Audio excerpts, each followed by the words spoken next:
Hey everybody, it's me, Angela Walters, and welcome to this week's live chat. If you're wondering why it looks a little different, sounds a little different, it's just because I'm doing this live, not from my studio. So I'm still out of town, but still wanted to do the live chat. So thank you for kind of bearing with me in the new kind of space.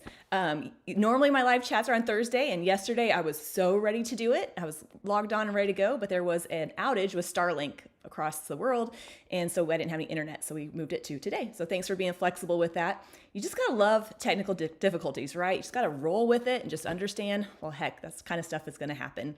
But I'm here today, and I'm glad to be talking about the latest video, or the most recent video in the Free Motion Challenge video series, where we talked about how to create secondary designs on our quilts. And so during my live chat, if you've never joined, I like to either recap a previous tutorial, answer your questions live, or talk about something quilting related.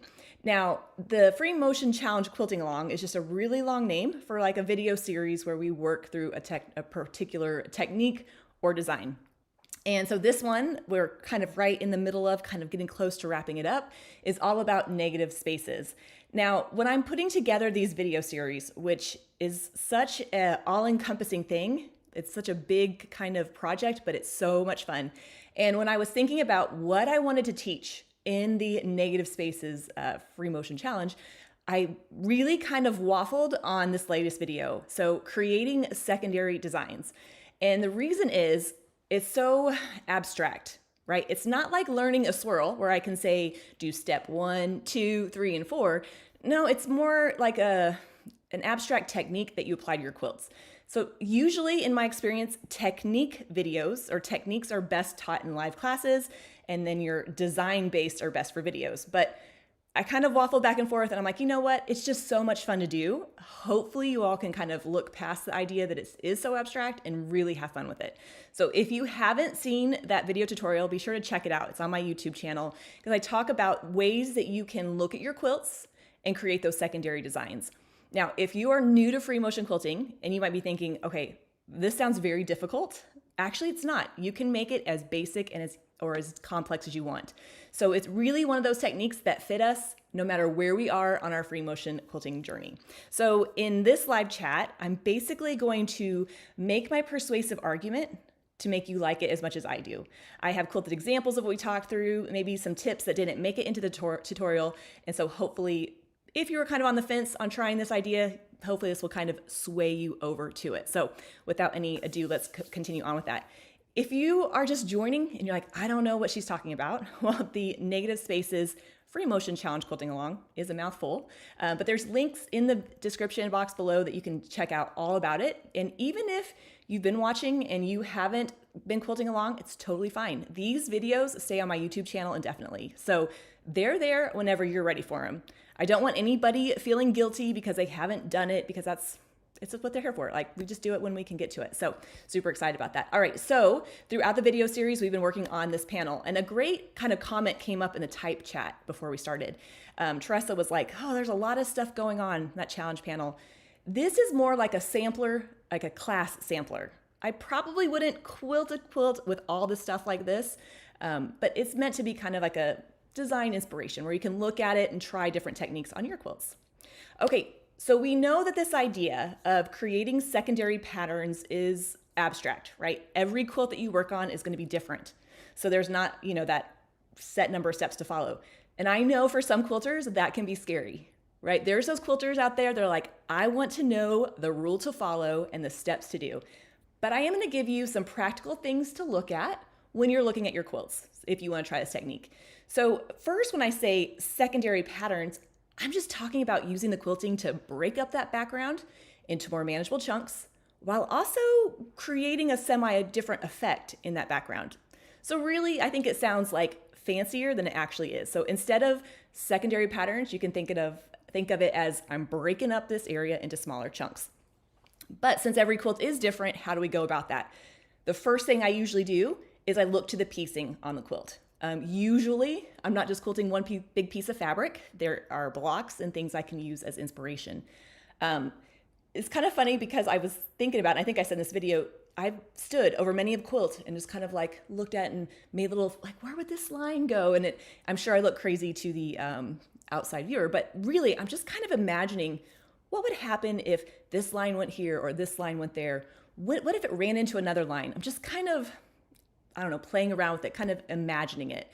So for example, in this particular block, you can see those white lines. I kind of marked it up or mocked it up with, so you can kind of see it. I imagine that the sides of the block right there just kind of extended out. There's a million ways you can do this. That's what makes it fun. And sometimes it's hard to decide exactly which one to go with. But the more you look at it, the more you'll start to see those different lines that you can create or, extend from the block themselves. Now, one thing I do take into consideration, and I said this in the video, but I want to reiterate it for anybody that's watching, I'm taking into account how I'm working my way through this quilt. If I'm working on my long arm and I only have 15 inches of quiltable space, I don't want really long lines that I have to advance the quilt back and forth for. So I'm gonna break it up into smaller chunks by either changing direction, running it off the edge, doing something to make them smaller and easier to manage. Do you have to do it that way? Absolutely not. If you want to make it difficult on yourself, go for it. But really, being aware of what your preferences are, the more you do it, the more fun it's going to make the quilting. Even in this particular star, you can see, okay, I've got those two white lines, but you can also see on the other side of the star where those lines are coming out and they're way shorter or much shorter. And so really just don't be afraid to, play around with it and find what's going to work for you, because really, we don't want to make it miserable. Now in the video, I kind of demonstrated this example where I extended out the bottoms of the stars and into the side. And I showed how I would mark it and how I'd quilt it. But like I said, if that was too long to quilt, now on a sewing machine, maybe that's easier because I can, easily reposition the quilt. But on a long arm, maybe I do something like this, which is going to break those lines up and make them shorter. Even though I have longer lines, they're going to be shorter and easier to quilt. So sometimes if you look at a quilt that I've done, you might be thinking, oh, she's a genius. I wonder what she was thinking with this. Well, that's what I assume you're thinking. But really you can be sure that it was the easiest way to do something. So it can still look interesting, but be easy and efficient to quilt. Easier or efficient. And it's just another kind of example. I really wanted, especially in this live chat, to throw a lot of different examples at you just to kind of get you thinking about it, right? I know sometimes when we see a quilt that's already quilted, it's hard to imagine it quilted in any other way. So really play around with that. Whether you're just kind of drawing it out roughly, just winging it and having fun with it, either way, you can really come up with some fun ways to go about it. Now, this is kind of an in-progress shot when I was kind of quilting. And once I've decided my secondary pattern, I then use the echoing to build it up. Now, I know I said this in the tutorial, and I know you've heard it a lot throughout my live chats, but echoing those lines, and so echoing it a couple times, you can echo inside or outside, doesn't matter what you echo, but it's just gonna help separate that from the rest of the filler that you put in the rest of the area. So how you do this on your quilt is totally up to you. You can see here that I'm quilting, echoing, filling in, and then moving on. But I could make all of my straight lines and then come back and fill them in. And maybe that's how I would do it on a sewing machine. And even in the video tutorial, if you watched it, you probably heard me say, this is the free motion challenge. But if you wanted to, for those of you on a sewing machine, you can use your walking foot to create those straight lines and then fill them in with your free motioning. So definitely take this technique and fit it around what you prefer to do and what's easier for you. And here you can see the other side, the same idea, quilting those lines and echoing them. Now, however many times you echo, it's up to you. I would echo at least once. That way you have at least two lines. They're gonna help separate it. But for bigger areas, or if I'm just not sure what I want to do in the rest of the quilt, well, then I might add some more echoes like that. Now, the filler that you put within those lines is totally up to you. Of course, I'm gonna say that. It's kind of funny because every little space in between those lines is now a new background area to fill in. So you can go with the same design in all of them, or you can switch it up and have fun with it. Either way is totally up to you. So when you're creating your lines, though, you don't necessarily have to even use the block as inspiration. Just quilt some lines, break that negative space up and make it easier to manage and then fill it in. Now, when you're filling in with those different designs, I like the idea of using different ones in each area. Probably because I am easily bored, so there could be that. But it's also a great way to try newer designs in a smaller defined area. I'm not committing to using this design over the whole quilt. that's kind of scary and maybe not something I want to do. Instead, I can be like, you know what, I'm going to quilt that wavy design that we learned in this little area and know that I'm probably not going to freak out with just a small little bit of quilting. Now, another thing I did say in the video, and I think I said this in last week's live chat, I definitely want the thread color to blend in with the quilt top. So in these pictures, I'm using contrasting threads so you can see the quilting. But when I have a lot of different designs like this, it can be overwhelming to the quilting. So using a thread color that is blends in, doesn't have to be exactly the same color, but somewhat close, means that I'll get the beautiful texture from all those designs without having the quilting be like so in your face. So it's kind of like, do as I say, not what you're seeing exactly right here. Now in the tutorial, I used wishbones as kind of the filler in between my lines, just because that's a great design for those 2-inch, wide areas. But again, change it up, try some different fillers. You could add more echo lines. There really is no wrong way to go about it.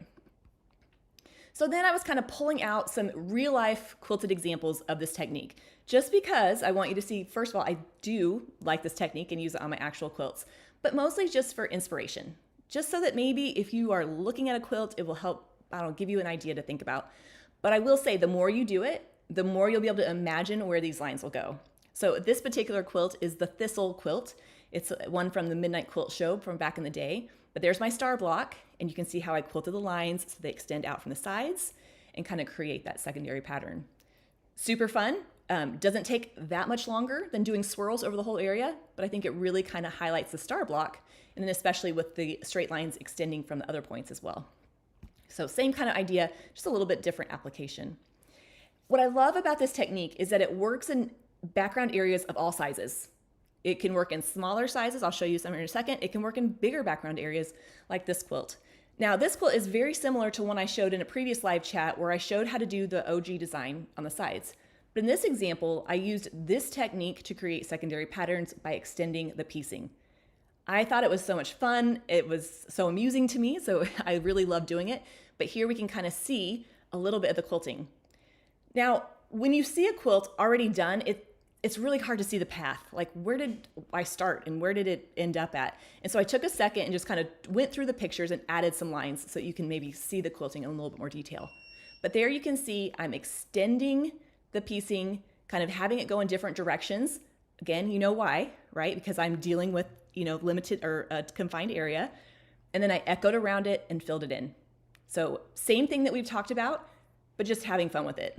Now in the tutorial, the video tutorial, I showed you how you can mark it out beforehand and how to kind of, like plot it out, but you don't have to. In this example, I just kind of made it up as I went. Now, if you're like, holy crap, I can't do that, totally fine. But really, I was just like, oh, I'll go here and move it and change different directions. And, when you're quilting those straight lines, especially with a ruler, I like to keep all my lines about the same length as the ruler. So that's probably why there's a lot of change of directions in that quilting. Let's see. All right, so here's another example. Now, what's interesting about it is so far, all I've shown is how to break up that background area with straight lines. And so you can do this a different way. You can use wavy lines or other designs to break up your area too. So here's a little bit closer look of this quilt I did for Tula. This quilt was huge, tons of background area. Those blocks were about 6 inches big. And I really wanted to use the quilting to kind of create that secondary pattern, but I'm like, I don't know what to do here. So I decided, after a little bit of angst, to quilt some swirl chains so that they kind of wove around the blocks. Now, it's hard to see because this was not a quilt for video, right? So I'm using thread color that blends in, but I went through and I kind of added just some really rough lines. Don't laugh at my illustrative purposes here. But what's happening here is you can kind of see this is how I've quilted those swirl chains to kind of work their way around those blocks. So I'm still doing the same thing. I'm still breaking up that area, creating that secondary pattern. It's just a little more subtle because it's not such straight lines. Now, if you step back though and look at the whole quilt, this was kind of the examples, or this is kind of how I quilted it. I looked to the blocks in the center and did some straight lines around those just to kind of create a center point. And my thought here was, I'm gonna make this look kind of like a medallion by having the swirls kind of go around and kind of creating that kind of medallion type shape. Now, is this something that I would, suggest to a brand new machine quilter to do? Probably not, because if you think about how I'm working my way on this quilt, I'm working in long lines down the whole quilt, right? Because I'm on my long arm. But I know that the swirl chain can be broken up into chunks. So I'm kind of doing portions of each one as I work my way across. If you're listening to me and you're like, that made no sense, then just ignore it. Just know that you don't have to just use straight lines for this technique. I did in the video tutorial and the quilted sampler just because it made a little more sense, but you can use other designs as well. Basically, anything we want to do to break up that area and make it a little bit more manageable, and how we go about it will just determine whether that secondary pattern is super observable or super noticeable or not. Either way is fine. I always say it's like a private joke. Not everybody has to get it. So that's the first way. I really start looking at the blocks. What would happen if they went here? What kind of secondary effects do I want to create? Sometimes I'll roughly draw it on a piece of paper and just kind of doodle it. You could, go about it different ways. But beyond that, if you're looking at it and you're just like, I don't know, I got nothing. Angela made this look so easy and I don't know what I'm doing here. A really great kind of little baby step into this idea is to connect dots on your quilts. Are there any points that I can connect to create this design? So in the tutorial, I showed how this, border panel is around it. I thought, oh, look, I can connect those strips on the border to create those secondary designs. So instead of extending them out into thin air, look for points to connect. Now this will work better in smaller areas or with blocks like this that are on a grid. So one of my favorite examples of all of this, and I might have went a little overboard with the illustrations, but hopefully you'll find it helpful. When I have blocks on a grid or a repetitive type of quilt, I like to see, are there points that I can connect to create the design? So this is a quilt I did for Allison Glass. Beautiful example of background area. Not super big background area, but I wanted it to be something interesting, right? Her fabric is so gorgeous. So in the blocks, I kept the quilting fairly basic, but in the background, I decided to connect points in between those blocks to create my secondary patterns. Now, when I looked at the blocks themselves, the background blocks, those light gray blocks in between, I noticed that they were pieced on a grid. So there was always a seam in the center of each of them. And here you can kind of see how I just mocked it up with an illustrator. So you can kind of see how the 4 blocks come together. Each one of those background squares or blocks had a perfect bullseye right in the center. I mean, Allison had already done all the work for me. All I had to do is start connecting that point to other areas and to create my secondary designs. Now, I'm not going to say that I looked at this quilt and knew exactly what I was going to do. It took a little bit to think about, but I was so happy with how it turned out. So I was able to start from one corner of the block, go up to that center point, and onto the other side. No marking. That line was fairly small. I mean, that whole block was probably, 6 to 8 inches. So I could just easily quilt from there. Now, the next step, right? I'm going to echo it because I want to build it up and make that noticeable. And then I opted to use 2 different fillers. So instead of doing each one different, I decided, okay, this part will have the swirls and the pebbles, and then this part will have those dense back and forth lines. So an example of how maybe I didn't do a different design in every little area. But then as I thought about it, I thought, I could do this secondary pattern by creating these lines that look like they're connecting in several blocks.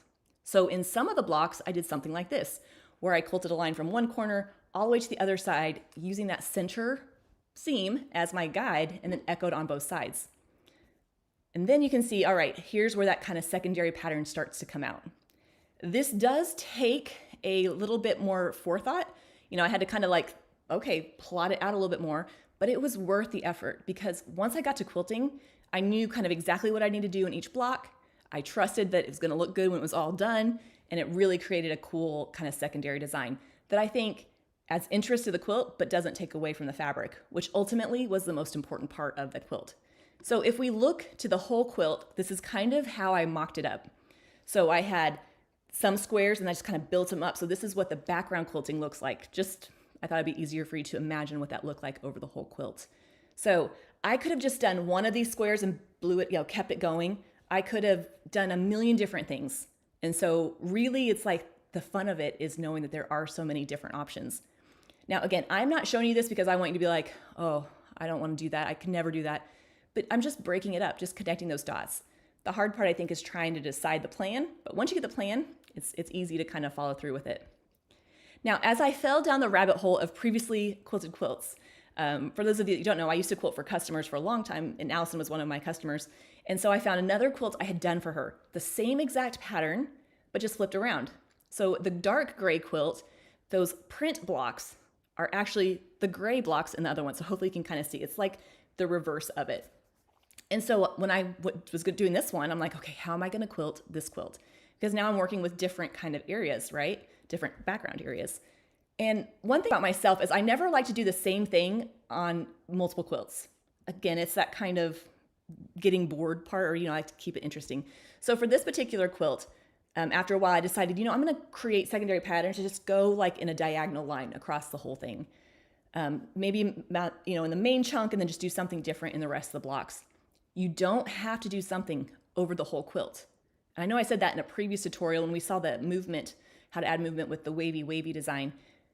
You can add just a little bit of secondary pattern in a couple areas and move on, right? Like don't feel like you have to force yourself to do something over the whole quilt. So I kind of mocked up this example, and this is how I quilted it, but you can kind of see how those lines went. So one of the questions that came up was Mary had asked in the type chat before we started, how do I keep my lines straight? It's hard, maybe the lines kind of veered off. And this is a perfect example of using the blocks as a guide. Now, if you think about quilting this on a long arm, which I did, I loaded it sideways just like this, but if you quilt on a long arm, you probably know that diagonal lines are not any fun because you have to extend past your throat space. But quilting like this allows me to break it up into more manageable chunks. Again, if this sounds like too much, just ignore me for the next 30 seconds. But what I'm able to do is work within my throat space. So I was able to quilt these two portions of those, straight lines in the area that I had, and then I could advance the quilt and then do the next part. So even though those lines look long and continuous, they're not. They're broken up into chunks by using the blocks as a guide right there.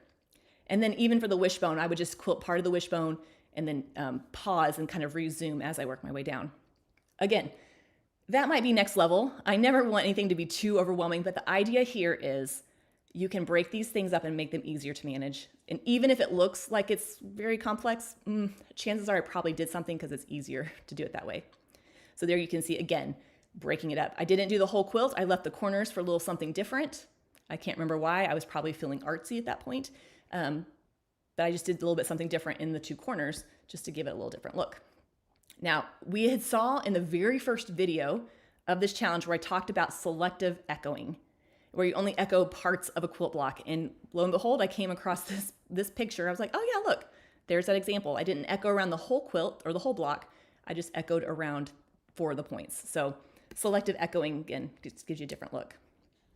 All right, I put together a lot of pictures for today's live chat, so hopefully you're in a good place to sit and watch for a little bit. But another way to connect the dots, especially, is in between blocks. So this is another perfect example of connecting points on your quilt, even in smaller areas. So this quilt for Julie Herman, we can see I use the diagonal lines in between to just kind of connect the blocks. It makes a slight secondary pattern. It's nothing too crazy. But the cool thing is, when I was able to see where those blocks come together, I could find that, in every part, in between every block, there was this one point where they came together, and I could use that as my guide. So once I could identify that and come up with a plan, again, I'm able to quilt it without having to start and stop, or without marking. So here, I started on the bottom of the block, I quilted a diagonal line to that point and back, and I just kind of mocked this up real quick so you can kind of see the path. Added another diagonal kind of line because there's another little seam, little point right there, and then continued on adding that. So again, look to the points on your quilt, ask yourself, is there something I can connect with that? And then you might be surprised what we come up with. Not only can it look more difficult, but chances are it might be easier to quilt than something over the whole quilt. All right, another example, just a real quick one of connecting the dots. We can kind of see the pieced border right here around that quilt. This is an earlier quilt, so it's not the best picture. But I looked at them like, I can connect those half square triangles on the borders and kind of do the same thing where we saw, quilt those lines, echo, fill it in. And it's just gonna take that bigger background area and shrink it and make it a little bit more manageable. So again, just some examples of where you can connect those dots. All right, lastly, or another one that we talked about was to recreate the piecing. So maybe you heard it's called ghost blocks, or basically, can I quilt the block or add more to the block with the quilting? And this is a fun way to enhance the piecing And in my example, I'm not the best piecer, so sometimes I have to quilt the block that I wish I could have pieced. So in the example or the tutorial, we saw how you could pull out some of the piecing in the bigger star and kind of quilt it around the littler star. And so I just kind of showed how to do that and then fill in the rest of the area. Now this isn't gonna work for every quilt or even every block, especially I'm probably not gonna quilt a really complex block, but if I have like a star shape, I can quilt that star in other areas, especially in background areas to help break it up. Very few times do I remember exactly when I first did a technique, but the very first time I tried this was a quilt for Jackie Gehring. And this was back in like 2010. And she gave me this beautiful quilt and there was tons of negative space on the side. Unfortunately, this is like the best picture I have of it because again, you know, I didn't have the best camera. But it was the first time I heard the word negative space being used. And I remember telling her like, oh yeah, okay.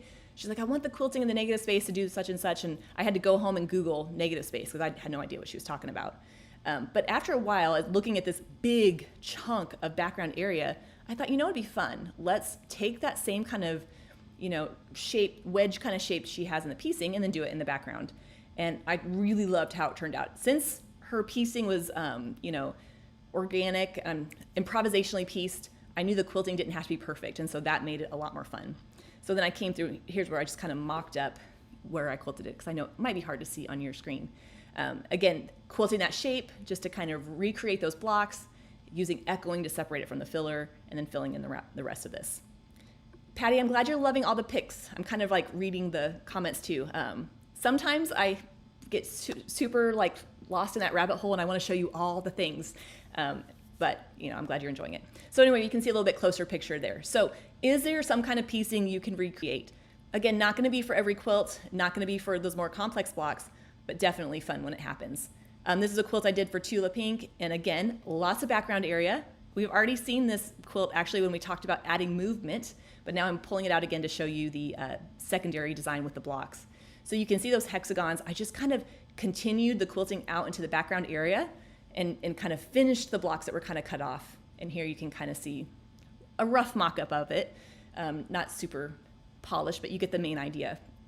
Half of the block is already there, so it's a nice little way to tiptoe into it and just quilting it the same way as I did the block. So definitely a fun way to work with that.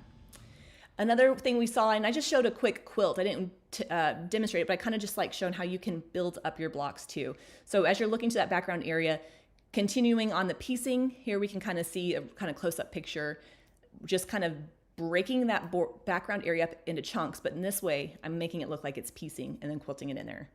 Again, these kind of techniques might take a little bit more of thought ahead of time, but man, it's so worth it. And when you get done, like it just really, I think, adds a lot to the quilt and a lot of fun. And this is the example that I showed you in the video tutorial. And I know I've done a live chat on this. This particular quilt was, I English paper pieced it, but look at the quilting in the background by breaking it up in those chunks, kind of making it look like piecing, I think just adds interest to it without overwhelming the beautiful center. So, that's a lot to talk through. But as you're working through your secondary patterns, I hope that you're kind of thinking about the things. I think the more you do it, the easier it will get, I promise. And if you're quilting along with me on the panel, then fill in the last part of your quilt with that design. Now, I will be back with another video for the borders, hoping on Tuesday. We'll see. I am out of town. I'm kind of behind on all that, but some design ideas. So if you bought the optional border panel, I'll have one of those out, or the video out eventually, pretty soon. Again, if you're like not sure what I'm talking about, you're like, the video challenge, you can scan the QR code, or if you are watching on your phone, you can just click the link in the description box below, and that will take you right to the video and all that stuff. So I know that was a lot. And I never want it to be overwhelming, but I do like to show the different designs and just kind of give you some examples. Now, before I go live here on YouTube, I joined the type chat about 30 minutes before. And if you're available, you should join us. We have a lot of fun. That's where questions come up, or we talk about the most random things, but it's a lot of fun. So normally when I'm in studio, I have Jessica behind the camera handing me the questions. So I don't have her here. I miss you, Jessica, but I will be back soon. But I did write down a couple of questions before we started. And the first one I already kind of said, Mary said, how do you keep the lines even? And so first I said, I try to, kind of keep them smaller so it's easier. but marking them out ahead of time might be helpful there. But even if you look at some of the quilted examples I've shown you, there's some lines on there that aren't perfectly straight. Now, I didn't point that out because I always say don't point out your mistakes, but if you look at mine, you can see sometimes where they veer off a little bit. It doesn't have to be perfect, just get it close and have fun with it. Now, if I've quilted a line and it's not perfectly straight, well, maybe I don't echo that one then. Maybe I fill in around it with the same design and move on. So just know that, it gets better with practice, but sometimes you could be a professional. This is your job and you can still mess it up and it's totally fine. Teresa and somebody else asked a great question. How many panels do I use to make one of these video series? So the multicolored panel that you saw, maybe one of these times I'll have to do like a live chat of like just the process of it. But when I'm designing the panel, I know the idea of what I want to teach and I know kind of what I want the panel to look like, but I need to make sure they work together. So the short answer is I usually use 3 to 4 panels to make a video series. So when I get the first panel, which is the test print, that is the one I get just the one off. I make sure that it's right. And if it's not, then I revise it and send it back. And so sometimes that test print takes a couple times. Once I have the test print, then I quilt it. And I quilt it without a lot of design ideas in mind. I'm just kind of imagining, I'm just kind of like throwing everything I can think at it. I'm not overthinking it.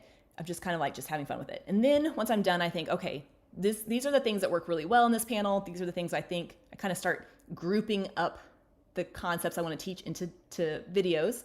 And then when I get the next panel, that's when I actually quilt it for real and film it. So that's where I'll do most of the filming as far as like the long arming. Then when I start filming all the talking, that's when I'll quilt another panel. So there's always one panel that's only partially quilted because I'll quilt part of it while I'm filming, and then I'll just show the finished part. And then sometimes there'll be 4 because I want to try to get borders on one and quilt one with borders before. So nobody asked, but my biggest fear is that something's gonna be wrong with the borders. So as soon as somebody buys the panel and pieces the borders and posts a picture on Facebook, that's when I know everything is gonna be okay. So any of you that do that, I appreciate it. Just know you're making me feel better. So some of the things came up, about the panel. The panel is just meant to have something to quilt along with me, but you don't have to use it to participate. And sometimes you have those unfinished quilt tops, you have blocks laying around. I just know that if I had a quilt or like a live chat where you had to like work on your actual quilt, I don't think many people would do it because we're all scared. So I thought a panel would be a great way to kind of tiptoe into it. Although now I have people saying, well, I'm too scared to mess up the panel. No, that's the point. You're supposed to quilt it for the class. So anyway, so hopefully if you haven't watched any of the video tutorials, you'll check that out. We have a lot of fun working through a technique. And if you finish this one, already finished your whole quilt, I hope that you step back and you're so proud of how far you came, because every time you practice, you get better when you're finished. And I'll be back eventually soon with another free motion challenge quilting along, but you can go back and watch those previous ones as well. Now, as far as the live chats go, I'm not going to be here next Thursday. I'll be traveling, but then 2 weeks from yesterday, I'll actually be back in the studio and back to regular scheduled programming. So I'm looking forward to that. I know I wasn't able to get to everybody's questions, so if you have a question I didn't answer, leave it in the comments on YouTube, and I'll get on there from time to time and answer them. Plus, I know the other quilters are super generous with their advice as well. So everybody, thank you so much for joining me again, for being flexible with the whole technical difficulties. Be safe, because I'll see you again in 2 weeks when we have our next live chat. Until then, everybody, happy quilting.